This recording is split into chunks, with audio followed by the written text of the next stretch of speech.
તો આદિવાસી સમાજ સાથે અન્યાયનો યુવરાજસિંહે આક્ષેપ કર્યો છે। જાતિ પ્રમાણપત્રમાં છેડછાડ કરીને અટક બદલ્યાનો આક્ષેપ કરવામાં આવ્યો છે।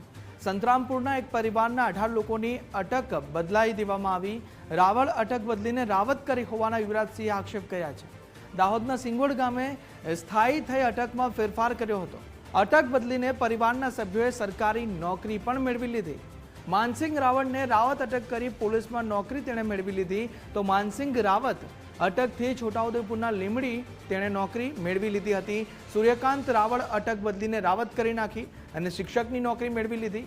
કિરણભાઈ રાવળ અટક બદલીને રાવત કરી નાખીને સંજેલીના સરપંચ બની ગયા।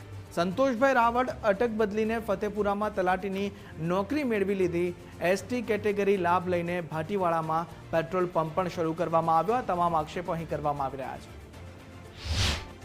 મૂળ જે વ્યક્તિ જે છે એ દુડાભાઈ રાવળ અને એ દુડાભાઈ રાવળનું જે મૂળ ગામ છે એ નરસિંહપુર મૂળ સંતરામપુરના વ્યક્તિ છે। જ્યારે એ પરિવારના જે અન્ય જે સભ્યો જે છે એ અન્ય સભ્યો જ્યારે દાહોદ જિલ્લાના સિંગવડ ખાતે એટલે કે સંજેલી તાલુકામાં આવ્યા અને એ સંજેલી તાલુકામાં બોગસ અનુસૂચિત જનજાતિનું એટલે કે એસટી કેટેગરીનું સર્ટિફિકેટ મેળવી અને ક્યાંક ને ક્યાંક જે એસટી કેટેગરી કોટાના જે લાભો હોય એ લાભો લીધા છે એવું અમારી સામે અત્યારે ક્યાંક ને ક્યાંક આખી જે બાબત જે છે એ બાબત ફલી થઈ છે।